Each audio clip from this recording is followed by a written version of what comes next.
Lire le communiqué numéro 44 du mardi 14 avril 2020. Le ministère de la Santé et de l'Action sociale a reçu les examens virologiques ci-dessous. Sur 272 tests réalisés, 8 sont revenus positifs. Il s'agit de 6 cas contacts suivis par nos services, 2 cas issus de la transmission communautaire. 5 patients hospitalisés ont été contrôlés négatifs et déclarés guéris. L'état de santé des patients hospitalisés est stable. À ce jour, 299 cas ont été déclarés positifs, dont 183 guéris, 2 décédés, 1 évacué et donc 113 sous traitement. Le ministère de la Santé et de l'Action sociale exhorte les populations au respect scrupuleux des mesures de prévention individuelle et collective. maa ngi ñëw jottali leen communiqué numéro 44 du talaata tey bii fukki fan ak ñeent ci weeru avril 2020. Ministère de la Santé et Action sociale jot na résultat virologique yi nga xam ne maa ngi leen koy jottali ci ñaar téeméer ak juróom-ñaar fukk ak ñaar test réalisé juróom-ñett ñoo dellu si positif yooyu ñu ngi leen koy tegtal ci juróom-benni cas contact yi nga xamante suñu service yi ñoo leen di saytu ñaari cas yi nga xamante ne ñoom ñu ngi jóge ci transmission communautaire juróomi malade yi nga xamante ne ñoom ñu ngi leen enterré woon ci suñu hôpital déclaré nañ leen négatif te wër nañu seen wërgu yaram mu ngi am tan ci bésu tey bii ñaar téeméer ak juróom-ñeent fukk ak juróom-ñeent cas ñoom lañ déclaré positif ci Sénégal ci yooyu ñu ngi ciy génnee ñaari téeméer ak juróom-ñett fukk ak ñett yi nga xamante ne wër nañu ñaar ñoo ci génn àddina benn lañ ci évacué ci loolu donc li nga xamante ne moo des mooy ñaar téeméer ak ñaar fukk ak ñett yi nga xamante ne ñu ngi leen di faj. Ministère de la Santé et de l'Action sociale bu Sénégal mu ngi ñaax askan wi ñu doolee topp li nga xamante ne moom la ñuy wax mesure de prévention individuelle et collective mooy li nga xamante ne moom lañ mun a aar ci feebar bi ñu ngi leen di gërëm di leen di sant wasalaam.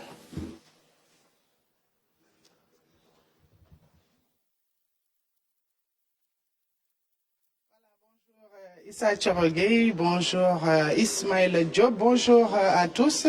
Vous venez donc de l'entendre, c'était le docteur Marie-Khemesse Ngom Ndiaye, la directrice générale de la santé publique, qui donnait les résultats des examens virologiques effectués ce jour. Alors aujourd'hui, mardi, sur 272 tests réalisés, il y a eu 8 cas positifs, dont 6 cas contacts et 2 cas communautaires. Nous retrouvons encore les cas communautaires puisque hier, il y en avait un seul, aujourd'hui 2, donc redoubler de vigilance et adopter les gestes barrières pour éviter la propagation du virus. Il y a eu 7 guéris hier, aujourd'hui 5 guéris. Donc, ce qui fait un total de 299 cas positifs au Sénégal. Les 183 sont guéris, 2 décédés, 1 évacué et puis 113 qui sont encore sous traitement dans nos hôpitaux. Alors, ñu bamtu ko Issa Thioro Gueye ci wolof tey ñu ngi réaliser ñaari téeméer ak juróom-ñaar fukk ak ñaar ci ay test la ñu def. te ci ñaari téeméer ak fukk ak juróom-ñaar fukk ak ñaar yooyu juróom-ñett ñoo ci nekk ay cas yu positif ci juróom-ñett yi nag juróom-benn cas contact la waaye ñaar yi ay cas communautaire la cas communautaire yaa ngi doublé ndaxte démb benn cas communautaire la ñu amoon tey ñu am ñaari cas communautaire démb ñu am juróom-ñaar ñu wér tey ñu am juróom yu wér. donc docteur Marie Khemesse Ngom Ndiaye muy directrice générale de la santé publique moom moo doon joxe résultat yooyu bu ñu xaymawee nag jàngoro bi ci suñu réew depuis le 2 mars 2020 ñu ngi ci ñetti téeméer yu manqué benn loolu mooy cas yu positif ci Sénégal depuis le 2 mars ba léegi téeméer ak juróom-ñetti fukk ak ñett ñoo ci wér ñaar ñoo ci génn àdduna kenn ki dañ ko yóbbu dëkkam mu am téeméer ak fukk ak ñett ñoo xam ne ñoom ñoo nekk ci hôpitaux yi ñu leen di fej ba léegi ñu ñaan yàlla fëgg seen bopp ba ñu mun a dellu si seen kër yi waaye nag ñu dellu si ci cas communautaire yi di ñaax askan bi pour que ñuy adopter geste barrière yi geste barrière yi ñëpp xam nañ ko léegi muy raxasu ak saabu utiliser gel yi bañ a nekk nit ñu bëri ci ay ensemble yu réduit maanaam ñu moytu bu baax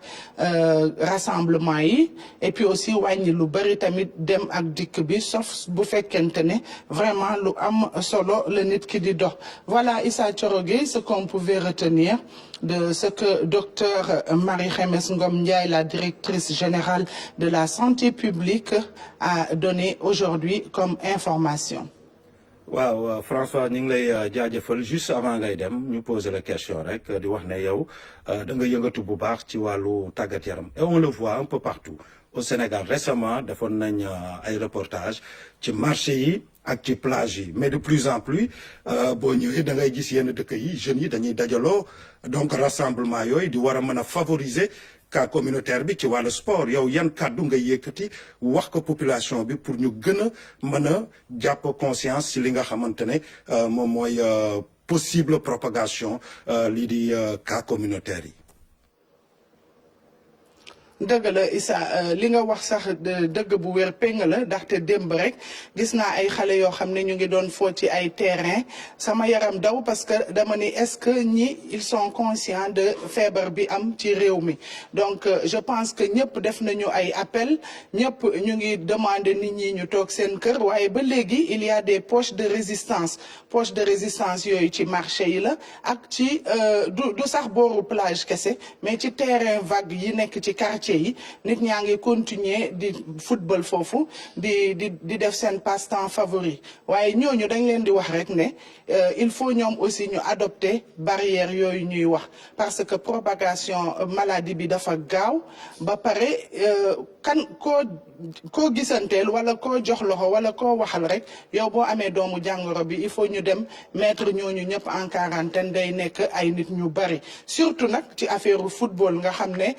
da ngay daw di ñax di laal sa morom mënu leen football te laalantewu leen seen loxo yi laalantewu wala seen yaram wala seen tànk donc je pense que loolu aussi dañ ko war a tere et je sais que ni nguur gi moom farlu na torop pour di tere yooyu activité et que dinañ fa yegg moom dinañ fa yegg peut-être que dina jël tuuti temps mais il faut que nit ñi aussi di accepter di déglu consignes yi on ne peut pas mettre un policier derrière chaque Sénégalais ou un gendarme derrière chaque Sénégalais il faut que nit ñi aussi jël seen responsabilité individuelle d'abord après état bi jël les responsabilités collectives. waaw juste avant ñu lay bàyyi juste une dernière question lan ngay wax sa moromu jigéen yi nga xamante ne ñi ngi wëyal xew yi di ko def ci suuf ci biir kër yi donc di favoriser daje yi muy ci wàllu dëj wala ci wàllu daje bu bànneex quoi. dëgg la loolu aussi dañ ko war a bàyyi parce que boo nee nit ki toogal sa kër mu dem toog ci benn 3 mètres carrés fukki nit ak juróom nekk fa loolu ak génn ñoo yem wala boog moo gën a pire bu ñu nee toog leen seen kër loolu mooy bu kenn dem seeti kenn wala boog mu nekk loo xam ne mënul ñàkk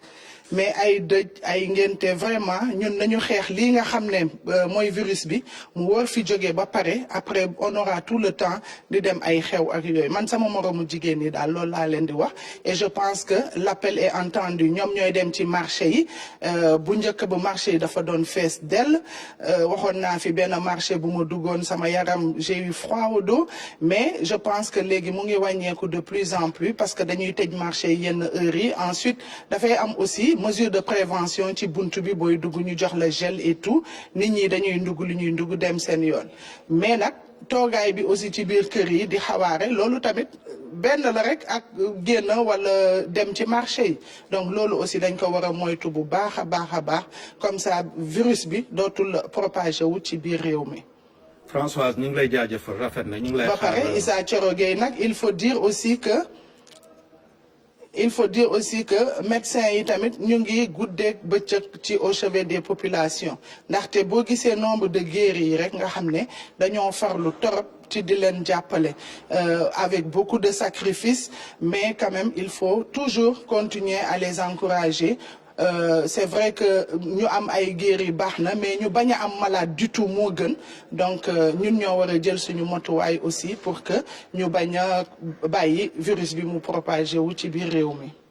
waaw Françoise ñu ngi lay jaajëfal information yi baax na di rafetlu bu baax sa liggéey toutes ces informations seront développées dans nos éditions et magazines aussi bien de la mi-journée que du soir Ismaïla ñu ngi lay dalalaat di la nuyu bu baax 2 cas communautaires lu ëpp la. waaw li nga wax lu am solo la 2 cas communautaires moom lu ëpp la benn sax ëpp na waxuma la ak ñaar mu mel ne la ñu doon wax démb ak barki démb jot na nag nit ñi bàyyi ci xel bu baax a baax dafa mel ne nit ñi li may dégg métti na mais il faut nit ñi xam ne li ñuy wax métti na mën naa gën a métti te loolu ñun ñoo war a fexe ba duñ fa àgg